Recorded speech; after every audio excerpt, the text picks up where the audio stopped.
presidente Lula não necessariamente precisa ser definida agora. Vários se elegeram, aliás, mais precisamente, 145 prefeitos em 2016, na mesma situação que Lula está hoje, considerado inelegível. E reverteram esta inelegibilidade entre a eleição e a diplomação, portanto, depois da eleição. O que eu sempre disse é, será que se o Lula for eleito, o judiciário dirá não à diplomação e posse de quem teve mais de 50 milhões de votos?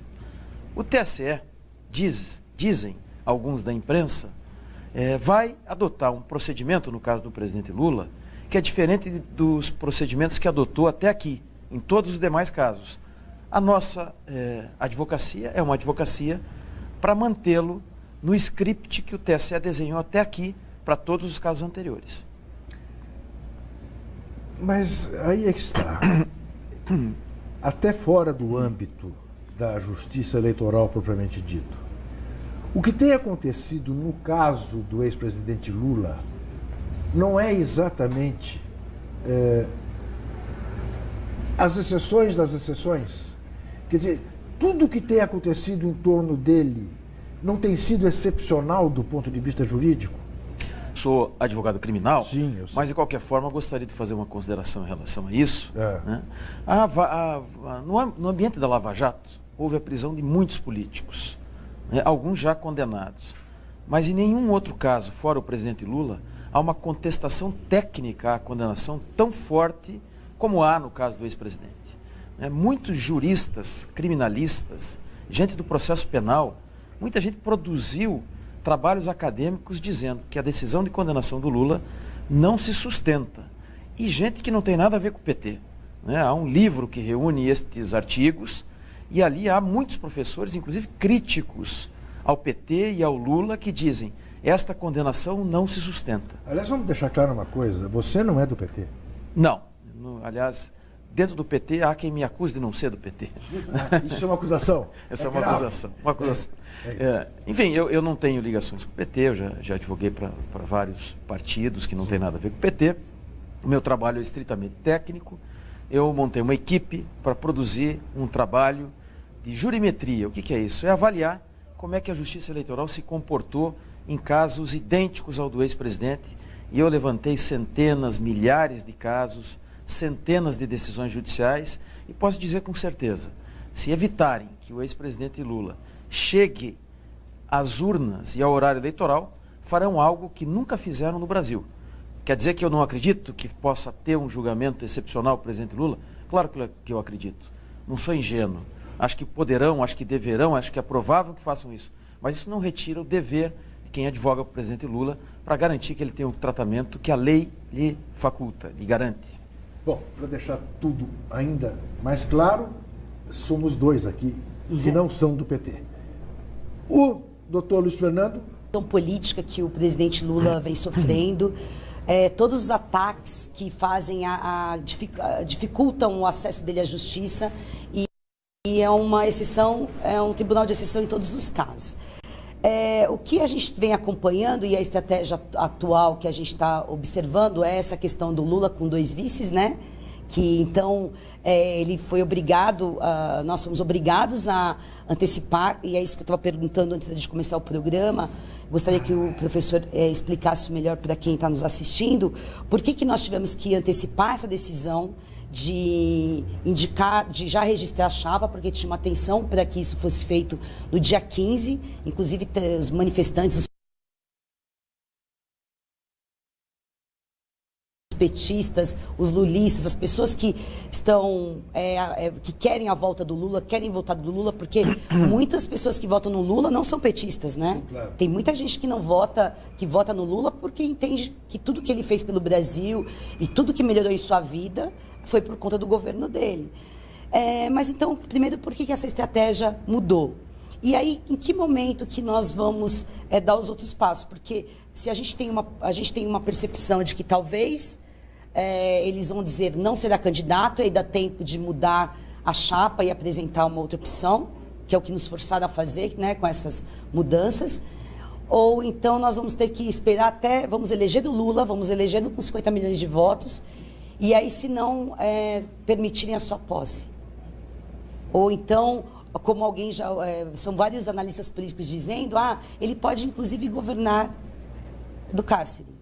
E aí, eu gostaria que o professor falasse para nós. Bom, são várias perguntas. Várias perguntas, né? Várias dúvidas, são várias angústias, na verdade. Bom, primeiro, em relação a essa antecipação do prazo, realmente foi uma mudança de orientação. Antes, as convenções ocorriam até uma determinada data, neste caso até o dia 5, e as convenções delegavam às executivas dos partidos que continuavam discutindo a formação das coligações até a data limite do registro, agora no dia 15. Né? E o TSE, numa notícia do site, disse que a data limite seria no dia 5, faltando 2 dias para o dia 5. Há quem diga que isso teria sido feito precisamente para atingir o presidente Lula. Mas como eu tenho convicção que o TSE não é dado a casuísmos, acho que foi, quem sabe, uma possibilidade de mudança de posição, independentemente do caso Lula. Mas há quem sugira casuísmo e sugira não sem alguma razão, em função da jurisprudência que estava consolidada em sentido contrário. Né? Esse é o primeiro ponto. Agora, o segundo ponto é o seguinte: a convenção, Juca, escolheu o Lula candidato a presidente da República, não só a convenção do PT, do PCdoB e do PROS. A lei diz que o candidato escolhido em convenção só deixa de ser candidato em 3 hipóteses. Se ele morrer, e o presidente Lula me disse que não pretende morrer. Se ele renunciar, e o presidente Lula diz que não cogita renunciar, ou se a Justiça Eleitoral impedir a sua candidatura. E esse, quem sabe, seja o ponto mais importante. Nós temos um sistema de registro de candidatura aqui no Brasil que é esquizofrênico. Por que é esquizofrênico? Não tem em nenhum lugar do mundo. Você pede para ser candidato no primeiro dia da campanha. E aí, durante a campanha, a Justiça Eleitoral fica discutindo se você pode ou não fazer campanha. Para mitigar os efeitos deletérios desse sistema esquizofrênico, tem um dispositivo na lei eleitoral que diz literalmente o seguinte: enquanto eu, Justiça Eleitoral, não decidir em definitivo se você pode ou não pode, você fica em campanha, inclusive no horário eleitoral, inclusive na urna. Foi esse dispositivo que permitiu que 145 prefeitos, para citar só a última eleição, disputassem a eleição com o registro indeferido, muitos inelegíveis pela mesma razão do Lula, condenação em 2º grau, e isso foi revertido depois. De cada 10 desses 145, 7 reverteram entre a eleição e a diplomação. Então, se eu fosse simplificar esse debate, e ele não deve ser simplificado, não posso ter aqui uma argumentação reducionista, porque não é assim, mas o Lula teria, se eu for levar em conta só a estatística, 70% de chance de reverter sua inelegibilidade depois da eleição. Agora, ele tem que ter o direito de reverter depois, a não ser que atropelem o procedimento e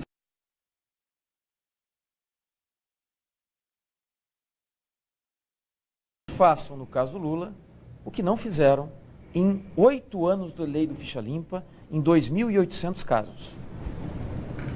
Andréa Souza, sua pergunta.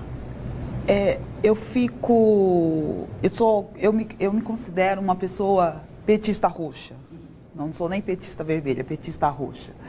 E aí, quando a gente vê e ouve, né, 2 pessoas falando que não são petistas, né, mas que aí, dentro da ciência, dentro dos estudos que é colocado, faz não digo essa defesa, mas coloca as questões assim para a gente analisar e consegue mostrar para nós que está tendo erros.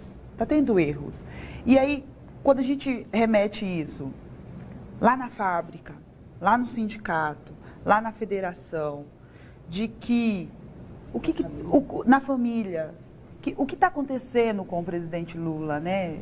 E aí que a gente fala assim, todos os canais de televisão, dessa mídia que está aí, golpista, coloca que o Lula não pode ser candidato. E quando eu ouço assim, professor falando que temos sim condições, porque 145, né? Se eu não me engano, isso, passou pelas eleições anteriores e eles conseguiram, de uma certa forma, algum deles, né, foram capazes de passar pela eleição. Lá na fábrica, lá em casa, as pessoas perguntam, Andréia, mas o presidente Lula é o nosso candidato mesmo? Eu falo, ele é o nosso candidato. E aí eu gostaria de perguntar para o professor, ele não sendo petista, ele acredita mesmo que todas essas instituições que estão aí, eles vão seguir a nossa Constituição, a lei? O senhor acredita nisso? Eu tenho que acreditar, eu sou advogado, né? Sou professor de direito, e se eu não acreditar nisso, eu mudo de profissão, vou virar bancário ou metalúrgico, né? Mas, quero dizer que assim, não é tão só uma opinião minha, Juca. O site J, né, que é um site jurídico ligado ao UOL, então, quem sabe entre o maior ou entre os maiores do Brasil, publicou uma pesquisa com 160 professores de direito eleitoral, né? E quase todos, à unanimidade, disseram mais ou menos isso que eu estou dizendo aqui. Eram várias perguntas, algumas técnicas que não me parece que seja conveniente abordar aqui, mas o fato é o seguinte, o que eu estou dizendo aqui, que ele deve pedir o registro, que enquanto não terminar o julgamento ele fica candidato, que ele tem direito ao horário eleitoral, que ele tem direito a ficar na urna, é uma opinião, eu diria quase consensual entre quem estuda a matéria. Não se trata assim de uma opinião de alguém que está, embora não seja petista, a serviço do PT, né? E o segundo ponto da tua pergunta, eu acho que é importante para chamar a atenção para um outro ponto. Há um dado da realidade, o Lula foi condenado em primeira instância e foi condenado em segunda instância. Fato. Isso, pela lei do ficha limpa, gera inelegibilidade. Fato, né? Bom, mas a condenação foi injusta. Isso é algo que vai ser discutido lá, nos recursos que o Lula interpôs e serão ainda julgados pelo STJ e pelo Supremo.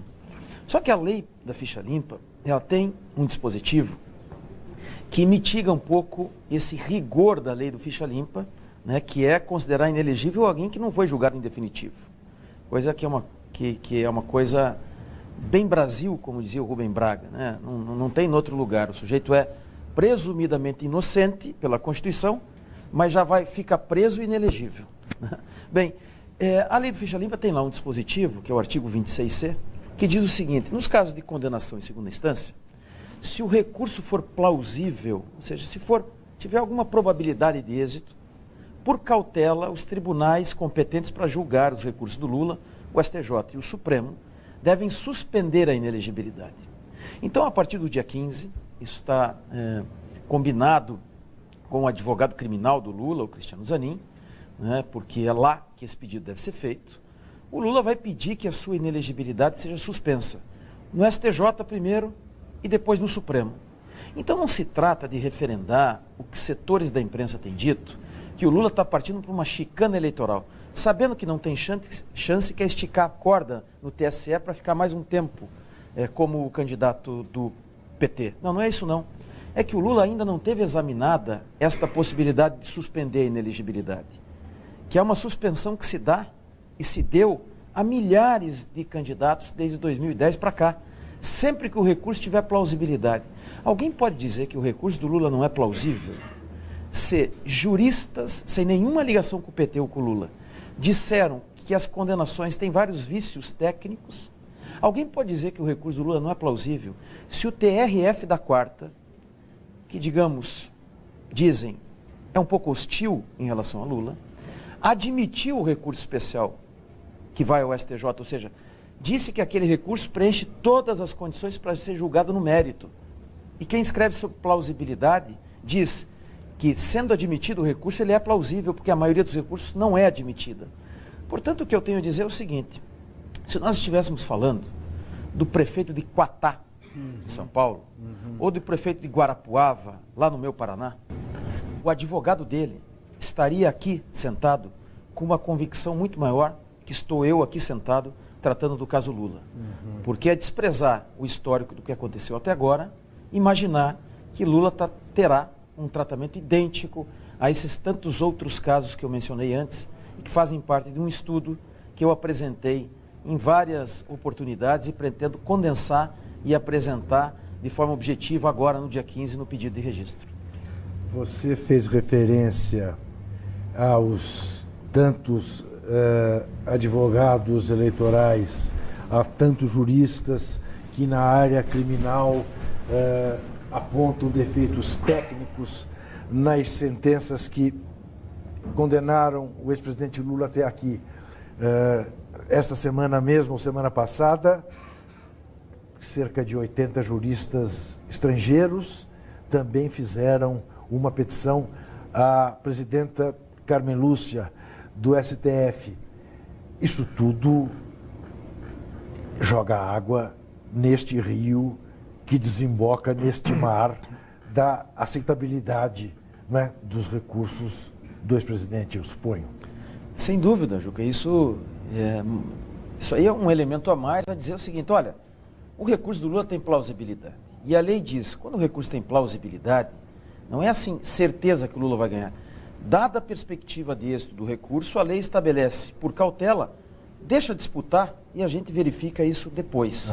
Porque se eventualmente o recurso do Lula for julgado depois da eleição e ele for inocentado, como dizem 80 juristas internacionais, sim, como diz a maioria dos criminalistas brasileiros que ele deverá ser inocentado, não dá para convocar nova eleição.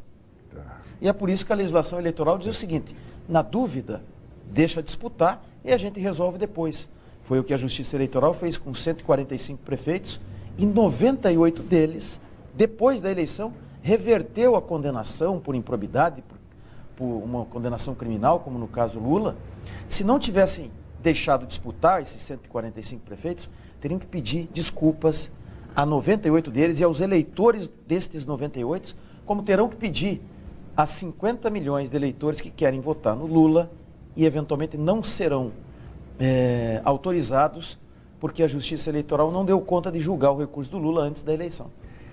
O doutor Luiz Fernando fez referência ao grande cronista, ao grande escritor Rubem Braga, né, ao se referir a Isto é Brasil. Nós vivemos num país em que uma presidenta da República foi impedida sem haver crime de responsabilidade, mas como parece que ficaram com uma certa má consciência, permitiram que ela continuasse com seus direitos políticos, tanto que ela é candidata, né, ao Senado em Minas Gerais. A gente já volta.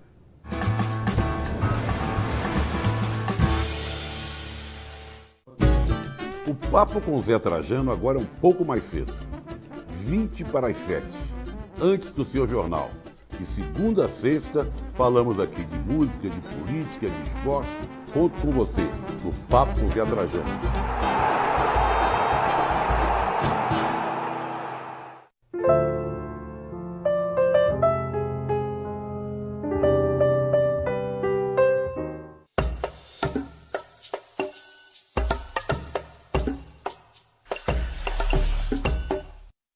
Você gosta de música?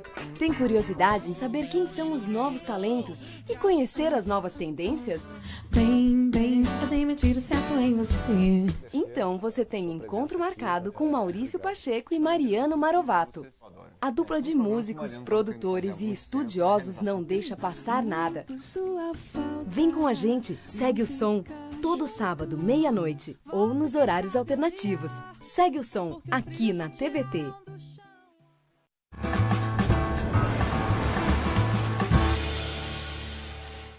Estamos de volta ao Café do Sindicato dos Bancários no centro de São Paulo com o programa Entrevistas. Nossa conversa de hoje é com o professor e advogado Luiz Fernando Casagrande Pereira, que defende aí os direitos do ex-presidente Lula em ser candidato às eleições presidenciais no Brasil. E para quem tem tido contatos tão frequentes com o ex-presidente, doutor Luiz Fernando, lhe pergunto, em algum momento cogitou-se da possibilidade de ele deixar de ser candidato para que, então, as coisas corressem já com o Partido dos Trabalhadores tendo um outro candidato à presidência, à vice-presidência? Bom, algumas pessoas me perguntam sobre isso, mas sim, o ex-presidente nunca tocou nesse assunto comigo, nunca falou sobre substituição. E sabe, Juca, eu apresentei um estudo, inicialmente ao PT, lá ainda no ano passado. Eu atualizei depois que o TRF confirmou a condenação, atualizei outra vez depois que ele foi preso, né? E muita gente no PT dizia que era melhor já decidir quem seria o candidato, substituir antes e tal. E nós chegamos agora, né, aí às vésperas do processo de registro, portanto às vésperas da eleição, já tem 6 meses e meio que ele, em tese, ficou inelegível, e ele está, segundo o Vox Pop, 41%. Na última pesquisa Ipsos do Estadão, ele é o primeiro colocado e cresceu na espontânea 2 pontos e na pesquisa estimulada 1 ponto, quando a maioria dos candidatos caiu e tem a menor rejeição. Então, assim, o fato é o seguinte, até aqui ele ficou candidato, é candidato, né? E para mim ele diz que vai até o final. Então eu, como advogado, por dever de ofício, em respeito à procuração que recebi, vou defender apenas a candidatura do Lula até o final. Sempre que são feitas referências às divergências internas no PT, e eu tenho aqui duas testemunhas disso, que sabem que o chamado fogo amigo não é fácil, eu me dou o direito de imaginar que você tenha travado do ponto de vista jurídico, do ponto de vista técnico, mas, claro, sempre carregado pelo ambiente político, porque é impossível dissociar uma coisa da outra, grandes batalhas. Algumas delas vazam pela imprensa. Por exemplo, com o ex-ministro Eugênio Aragão. Hoje em dia há um consenso entre vocês dois, ou vocês continuam com pontos de vista diferentes em relação a essas questões técnicas desse embate que está sendo travado? Veja, advogados são como trotskistas. 2 advogados, um racha. 2 advogados, tá. Então, assim, o ex-ministro Aragão é um brilhante jurista, agora um grande advogado, mas nós tínhamos divergência ou divergências em relação à condução. Tá. E não quer dizer que a minha posição seja a melhor. Tá. Pode ser que a dele seja a melhor. Ele tem um estilo mais agressivo e quem sabe seja melhor que seja assim, mas não é o meu estilo. Eu sou um advogado mais técnico, enfim. E em determinado momento eu disse ao PT, a Gleisi, né, que era preciso definir, não por um nome ou por outro, mas por uma estratégia específica. A minha era diferente da dele, né, independentemente de qual seja a acertada.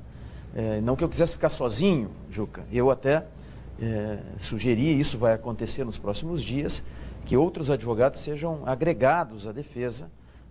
Portanto, eu estou longe de pretender um protagonismo ou uma exclusividade. Não, eu quero dividir com outros advogados essa enorme responsabilidade. Mas havia uma divergência de estratégia e o PT então definiu que eu ficaria com essa discussão do registro e o Aragão segue advogado do PT, como já era contratado para ser advogado do PT nas outras questões, sem que isso seja nenhum demérito ou qualquer decisão depreciativa em relação ao ex-ministro, que, repito, é um grande advogado e um grande jurista. Mas quando você envolve ainda mais advogados dentro de uma causa que envolve o Partido dos Trabalhadores, não é juntar mais trotskistas para dividir esse ambiente?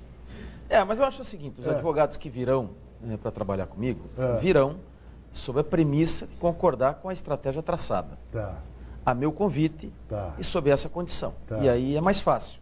Né? Quando eu fui procurado pelo PT para fazer um estudo lá atrás, depois para coordenar esses estudos todos que eu mencionei, depois para atuar no caso concreto, e ao mesmo tempo o Aragão sempre foi o advogado, há muito tempo é o advogado do PT, é por isso que teve uma zona de interseção que foi mal resolvida durante um tempo, fiquei muito chateado que isso tenha vindo a público, mas a causa é muito sensível. Claro. Eu acho que a gente deu a história aí uma solução adulta e bem resolvida, e é preciso também reconhecer que essas questões vazam por conta disso, né? Uma causa para todo mundo de olho, e como eu reconheço sempre numa reunião com mais de uma pessoa, vaza. É isso. E o jornalista está aqui exatamente para fazer que essas coisas cheguem a você. Eu vou passar agora para a Andréia o direito de fazer uma pergunta e vou contar aqui um bastidor. Porque no intervalo a Neiva começou a fazer perguntas para o doutor Luiz Fernando e ela disse, mas não é possível, para de fazer as perguntas que eu quero fazer. Eu disse, passa no ar, faz favor. Quando eu ouço o professor falando onde tem mais de um advogado, sempre tem conflitos de ideias, né? me arremete nas mesas de negociação ou até mesmo na fábrica com os comitês sindical. A gente sempre tem opiniões diferentes, né? Mas a gente está ali imbuído de fazer o melhor, né? Eu acredito que é isso. Quando eu vejo um advogado que não está do nosso lado, porque assim, costumamos dizer, né? Petista, religiosos, eles defendem uma ideia com unhas e dentes. Não adianta querer ouvir opiniões diferentes, não vai. Não vai. Corintianos. Como os corintianos. E aí é muito bom ver um advogado que não tem nada a ver com não é que não tem nada a ver, não é do nosso campo, e fala dessa forma. Isso é bacana para nós, que também isso mostra para a sociedade que não é uma teimosia. Né? A gente vê nas redes sociais aí, o Lula poderia fazer diferente, o Lula poderia apoiar um outro candidato para selar a paz. Mas não é essa a questão, né? A questão é de que ele só quer ter os mesmos direitos que os outros também tiveram. E aí eu pergunto para o professor, ele consegue fazer lá, se colocar para se candidatar, né? Como é que fica a campanha? Como é que ele vai? Ele vai ou não vai para os programas, para os debates, fazer a campanha dele? E se ele é eleito, mesmo preso, porque o pessoal na fábrica fala, André, mesmo ele preso, eu voto nele. Se ele não estiver, eu não voto em ninguém também. Falei, calma, que isso é perigoso, né? Se ele é eleito, preso, ele vai poder exercer a sua presidência? Fazer valer os votos que foi acreditado neles? Bom, veja só, sem dúvida nenhuma algo constrangedor, né, que alguém que tem 40% dos votos esteja preso, né? Mas se eleger preso pode parecer curioso, mas estaria longe de ser inédito, Juca. Nos últimos anos nós tivemos 10 casos aí de presos eleitos, presos, né? Então essa é uma hipótese, sem dúvida, possível. Agora, é politicamente constrangedora. E é por isso que eu acredito que os recursos criminais do presidente Lula, se a campanha avançar com o presidente Lula, e até aqui não há nenhum sinal dissonante, consigam a liberdade do presidente Lula. Se o presidente Lula for eleito, aí a Constituição lhe garante uma imunidade, né, em relação a imputações criminais que não digam com o mandato, há ali uma paralisação no momento da diplomação /posse, né, e ele voltaria a tratar desses processos depois. Então não há hipótese de exercer mandato preso. A eleição lhe garante, como consequência, a liberdade, mas eu acredito que possa haver a liberdade do presidente Lula, mas é uma opinião, antes mesmo da eleição. Quer dizer, você não é otimista. Você acredita na possibilidade, por exemplo, de termos o ex-presidente Lula na campanha eleitoral, falando na televisão? Bom, há precedentes. Dizem alguns que os precedentes não valem para o Lula, mas há precedentes. Eu já divulguei até alguns de alguns candidatos que estavam presos, porque o Lula, Juca, é importante lembrar, ele tem ainda seus direitos políticos, que a suspensão dos direitos políticos é só ele está inelegível, uma inelegibilidade provisória, que pode ser suspensa a qualquer momento, como foi suspenso para milhares, como eu mencionei, mas os direitos políticos deles estão resguardados, porque a Constituição vincula a suspensão ao trânsito em julgado, e não há trânsito em julgado. E bem por este fundamento, há algumas decisões, inclusive da Justiça Eleitoral, autorizando a gravar horário eleitoral gratuito. Vão autorizar o presidente Lula a gravar? Veja, quem sabe, como disse você, a esperança vencendo a experiência do caso Lula. Mas quem é advogado está constituído para buscar isso. Mas algum caso específico que você possa mencionar de alguém que preso fez campanha eleitoral? Sim, tem o caso que eu divulguei, inclusive, acho que está no próprio UOL, de um candidato a prefeito em Rondônia, que estava preso, pediu autorização e o juiz eleitoral deu autorização para que gravassem lá no próprio estabelecimento prisional. Aliás, o delegado da Superintendência da Polícia Federal em Curitiba já tinha até preparado lá um ambiente para que ele desse entrevistas e tal. E convenhamos, Juca, o Lula está gravando desde 1980. Sim. Qualquer marqueteiro iniciante monta um programa eleitoral sem ter que pegar uma declaração dele agora. Perfeito. Nós ficaremos nessa agonia para saber se impedirão ou não, quando? Qual que é o prazo? Bom, primeiro eu queria dizer que esta é uma agonia, mas é uma agonia menor do que teria sido a agonia de dar a candidatura do Lula por terminada, como muitos deram, quando o TRF confirmou a condenação, quando ele foi preso. Sim. Afinal de contas, a candidatura Lula agregou um capital político que foi capaz de compor uma coligação, de interferir no processo político. Né? Alguém pode dizer, mas você está dando uma opinião política? Eu tenho que dizer que, neste caso, há uma relação muito próxima entre a questão jurídica e a questão política. Esses movimentos todos interferem na política, como os movimentos políticos interferem na atuação técnica. Né? Então, esse é um ponto importante. Agora, a pergunta tua em relação à questão dos prazos, né, eu devo responder com as experiências que temos. Né? É verdade que no caso dos prefeitos, Juca, eu não posso comparar nem nos casos do governador com o caso do presidente Lula, porque o presidente Lula requer o registro lá direto no TSE. O prefeito requer ao juiz eleitoral da cidade, depois vai em recurso ao TRE, depois ao TSE. Então, o caso do presidente Lula será mais rápido, porque a instância é única do TSE.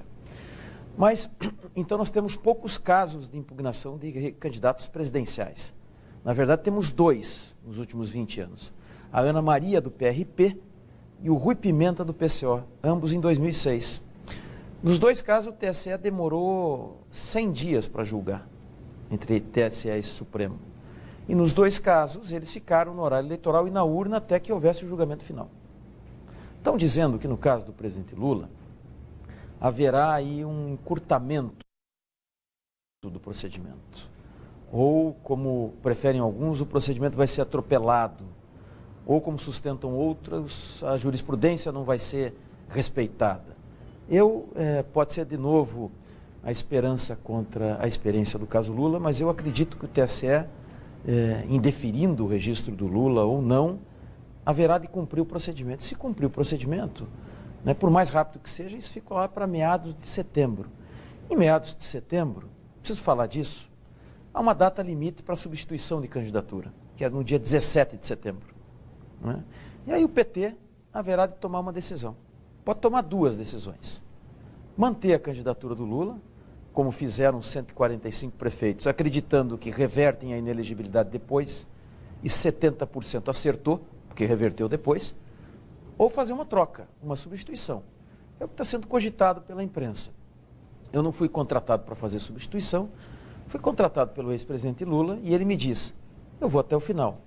Enquanto ele não me der uma segunda ordem, é com esta primeira ordem que eu atuo. E nós voltaremos em seguida. Até já.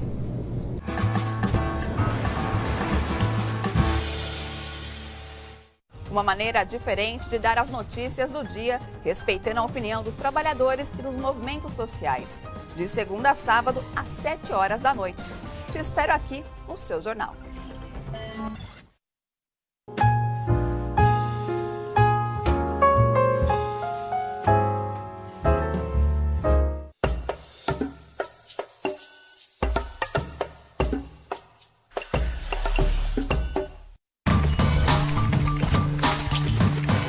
O Show Livre agora está na TVT.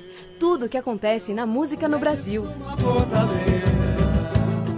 De heavy metal a MPB ao vivo, sem playback, no Gogó. Solta esses bichos, fala da minha cabeça. De segunda a sexta, às 2 da tarde. TVT, pública, digital e de graça. Reabrindo o meu coração.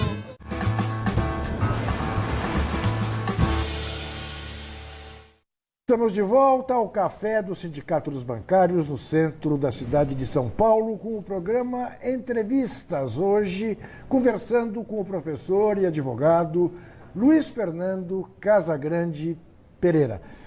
Doutor Luiz Fernando, você sabe que o jornalista é chegado numa fofoca. Vamos aqui ter uma conversa um pouco só entre nós dois, que ninguém nos ouça. Você tem estado com o ex-presidente Lula. A gente, outro dia, esteve aqui, o agora candidato à vice-presidência, Fernando Haddad, mentira, candidato à vice-presidência é a Emanuela. Não é isso? É a Manuela? Não, é ele. É ele. Sim, a Manuela está ali na suposição de o presidente Lula, de fato, poder ser o candidato, e aí ela será, e não ele. Mas perguntei a ele, e ele disse, como ele vinha encontrando o ex-presidente Lula. E ele disse, bem, mas revoltado, com a injustiça e tudo mais. Que Lula você tem visto nos seus encontros com ele? Entre todos que visitam o Lula, quem sabe eu tenho uma experiência diferente.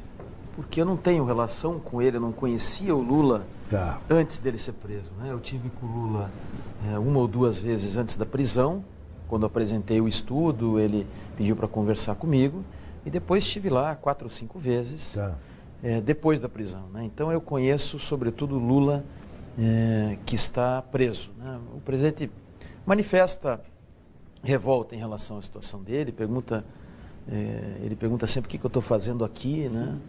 E muita indignação. Mas assim, o que eu diria é que eu jamais esperaria encontrar alguém que foi presidente da República por 8 anos, que teve o papel, né, e tem o papel ainda na política internacional que tem o ex-presidente Lula, com o bom humor que eu encontro quando o visito. Né? Ele, quando tem mais gente junto, ele mais consola os outros do que os outros o consolam. Ele está muito, assim, bem-humorado, né? Sempre raciocinando politicamente, e o presidente Lula tem reafirmado que ele está mirando no papel histórico, no papel da sua biografia, e, portanto, embora saiba das dificuldades que tem pela frente, né, é alguém que não cogita trocar a liberdade dele pela honra, como ele tem repetido. Né? Então, por isso é que ele, inclusive, desistiu da medida cautelar lá no Supremo, na segunda-feira da semana passada, quando quiseram antecipar a inelegibilidade dele. Por isso que ele recusou a figura da prisão domiciliar. Né? Ele quer deixar claro que, até que demonstrem nos tribunais a inocência, ele fica lá preso como uma forma também de protestar contra os atos de violência que ele se diz vítima. Então, assim, Juca, eu quero dizer que fiquei muito impressionado todas as vezes em que estive lá. É algo triste, porque, enfim, eu conheci o presidente Lula como o presidente da República, de longe. Né? Alguém até me disse esses dias, me perguntou, mas não tem privilégio lá para o presidente Lula? Eu digo, o privilégio é morar na Alvorada. O presidente Lula está isolado numa pequena sala, na sede da Polícia Federal, passa os finais de semana sem contato com ninguém. Nos dias da semana ele tem um dia para receber amigo, família, depois é visita só de advogado. Então, alguém com a idade que ele tem, tendo sido presidente da República, falar em privilégio é uma excrescência. Então, eu queria dizer que a experiência que eu tive com ele é uma experiência surpreendente. Aí é tal história, né? São essas coisas que precisam ser pontuadas, até do ponto de vista da manifestação da indignação, né? De quem tem um mínimo de sensibilidade. Há cafajestes na imprensa brasileira que tratam a cela em que está o ex-presidente Lula, que, como disse o doutor Luiz Fernando, durante 8 anos foi presidente da República, né? E goza do prestígio internacional que goza, chama esta cela de suíte. Na cela em que ele está, ele pôs quadros na parede. Você podia descrever essa cela? Não, eu assim não vi quadro nenhum. É muito simples, né? O jornal O Globo fez uma matéria dizendo que há uma série de privilégios. Não há privilégio nenhum. Né? A juíza indeferiu que ele tivesse direito a ter um frigobar. Né? Então ele não tem nada. Ele tem a cama dele. A única coisa que autorizaram é uma esteira. O presidente Lula tem mais de 70 anos e, por recomendação médica, ele tem que fazer exercício. Né? Porque ele tem 1 hora de banho de sol e em Curitiba não faz sol. Né? Então, só isso. Assim, falar que aquilo ali é um privilégio é uma excrescência. Privilégio que nós não tivemos, infelizmente, é morar na Alvorada. Sim. Agora, eu queria tratar de uma questão das dificuldades que eu imagino que você enfrenta do ponto de vista eminentemente técnico, Luiz Fernando. Por exemplo, sobre a questão da inelegibilidade a partir da condenação em segunda instância. Leio que o PSOL, no Paraná, está entrando com pedido de inelegibilidade em relação ao ex-governador Beto Richa, que é candidato do PSDB ao Senado, porque ele acaba de ser condenado em segunda instância. O PSOL não tem essa posição em relação ao ex-presidente Lula. Como é que é lidar com essas idiosincrasias ou com essas como diria, ambiguidades? Para mim o tema é delicado, porque eu sou advogado do ex-governador Beto Richa. Eu fiz a pergunta por causa disso, eu sei. Não há inelegibilidade ali do Beto Richa, e aí é uma questão mais simples, porque é uma ação popular. Então, a condenação em ação de improbidade geraria inelegibilidade. Em ação popular, não. Né? Eu diria com toda a convicção que vai ser muito mais fácil defender esse tema do Beto Richa. Né? Então, não se comunica com o caso do presidente Lula. Se comunicaria se houvesse uma condenação em improbidade, como aconteceu com o Nicolau Dino, e em segunda instância, não é o caso do Beto Richa. Professor, o senhor falou que teve poucos momentos com Lula, né? E aí eu tenho que relatar que eu faço parte do sindicato que ele ajudou a construir junto com os dirigentes de lá. E a gente sabe disso tudo que ele é, essa pessoa extraordinária que ele é. Não estou fazendo propaganda, estou relatando de como que o homem é, né? E da simplicidade que ele é, né? E aí, assim, uma das coisas que a gente sempre tenta reafirmar, nós não queremos privilégio. A gente fica perguntando, por que estão fazendo tudo isso com o presidente Lula? Por que não vai simplesmente para uma eleição e disputa naturalmente uma eleição? Mostra que é diferente, que faz o diferente, né? Mas não. É mais fácil perseguir, né? É mais fácil usar as ferramentas que eles têm para continuar a perseguição. E dentro disso tudo, a gente ouve, a gente vê nas mídias, golpista que tem por aí, não é uma TVT como a nossa aqui, que é os trabalhadores que estão aqui fazendo o trabalho, estão dando entrevista, mas mostram por aí que ele não vai poder nem registrar a candidatura dele. Isso é possível mesmo? Nem registrar? Bom, em primeiro lugar eu queria dizer o seguinte, veja, havia muita gente lá atrás, né, que queria antecipar a retirada da candidatura Lula. Né? Gente que, para usar um verso de um piauiense, que é o Torquato Neto, só quero saber do que pode dar certo, não tenho tempo a perder. Foi música que seguisse adiante. Né? Eu, particularmente, sempre achei isso um equívoco. Né? Eu acho que, se a justiça quiser tirar o Lula, terá que arrancá-lo da disputa, porque outros, na mesma condição que ele, tiveram o privilégio de disputar a eleição. O ex-presidente do TSE, né, que deixou o cargo agora, o ministro Fux, chegou a falar em irregistrável, que o Lula seria irregistrável. Seria mais ou menos como se você fosse impedido de se candidatar pelo moço do protocolo, né, que não deixasse você carimbar o documento. Né? Depois o próprio ministro Fux, que é um bom ministro, um ministro técnico, um ministro preparado, explicou que não era isso, não era disso que ele falava. Né? Eu acredito que o TSE será rápido e a gente não pode reclamar quando o judiciário é rápido. Né? Mas a minha esperança é que o judiciário siga o procedimento. E seguir o procedimento significa não impedir a candidatura do presidente Lula. Né? Agora, eu aposto todas as minhas fichas nisso? Claro que não. Né? Eu já disse aqui 2 ou 3 vezes, eu não posso ser ingênuo. Né?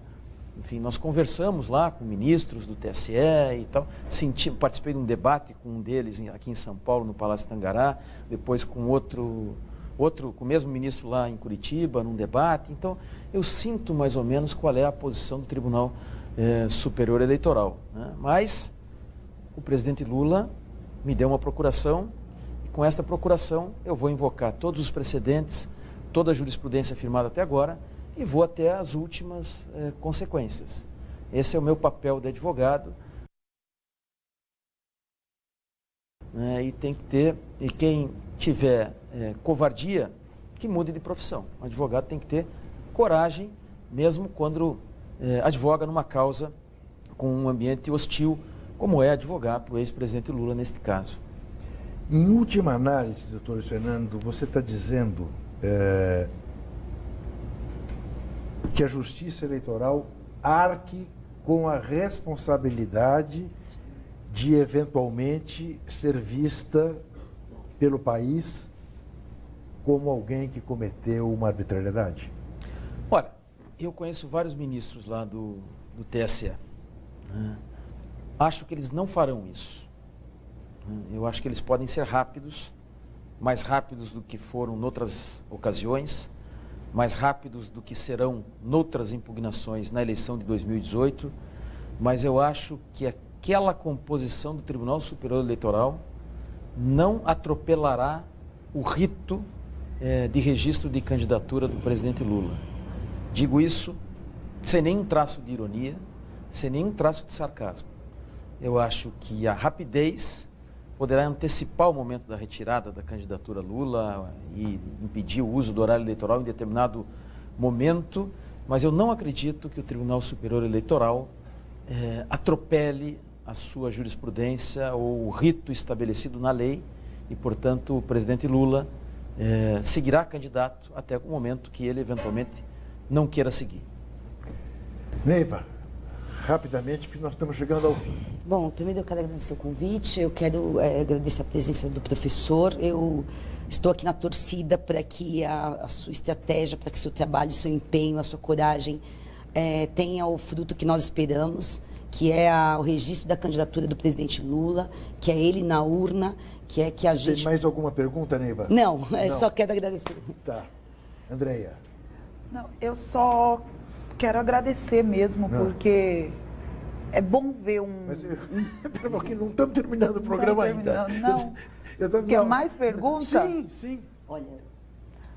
Não, é porque assim, o que a gente está agoniado de saber é o seguinte, nós vamos eleger, nós vamos votar no Lula, e se a gente sabe que os entraves são esses... Então, como é isso?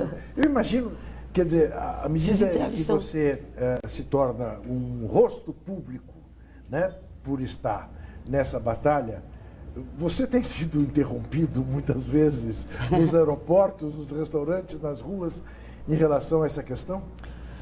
Não. Eu acho que eu estou passando desapercebido. Até então, né? Até hoje, né? Mas não, eu acho o seguinte, veja, eu moro em Curitiba. Tá. Né? Curitiba é um ambiente hostil para o ex-presidente Lula. Sim. Né? Eu sou sócio de um escritório que tem 60 advogados, e uma parcela pequena atua na área de direito eleitoral. Então, assim, eu diria que essa causa foi a causa mais difícil que eu já atuei por conta disso, né? Com toda franqueza. Né? Eu dei um parecer ao ex-presidente Temer naquela ação de cassação do mandato. O Temer é muitas vezes mais impopular do que o Lula, em qualquer lugar do Brasil. Mas lá em Curitiba há um clima muito conflagrado contra o ex-presidente. Né? Então, muita gente conhecia dos clientes, amigos e tal, dizem, olha, isso é loucura, é loucura.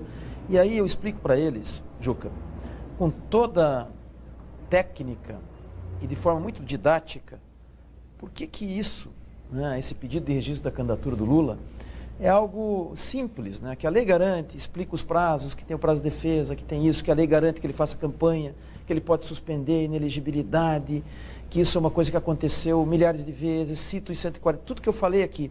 E aí tem um amigo meu lá, que é muito antipetista, um advogado, muito antilulista, muito tucano, nada contra, nada depreciativo, mas é a posição dele. E aí depois que eu expliquei tudo e ele se deu conta que não tem como impedir, ou se para impedir tem que estuprar e tudo mais, ele falou assim, mas não dá para dar um jeitinho de tirar antes o presidente Lula? Eu falei assim, mas não é contra o jeitinho que você luta? É isso. Aliás, é um bom exemplo esse, não é? Porque a garantia de um regime democrático está exatamente em que todos possam ter os seus advogados para defenderem as suas posições, tenha cometido o crime que tiver cometido. Eu não estou dizendo aqui que o advogado aqui entrevistado está defendendo alguém que tenha cometido um crime. Mas eu estou dizendo apenas que, inclusive, os criminosos têm o direito de terem o seu advogado e se defenderem. Eu agradeço muito a sua presença e a entrevista tão esclarecedora e didática. Não é professor à toa, o doutor Luiz Fernando Casagrande Pereira. Agradeço também a Andréia e a Neiva que me ajudaram nesse papo. Lembro você que você pode ver este programa no Facebook, no YouTube. Lembro que este programa estará de volta na terça-feira, no mesmo horário, sempre às 9 da noite. E lembro você que desesperar jamais.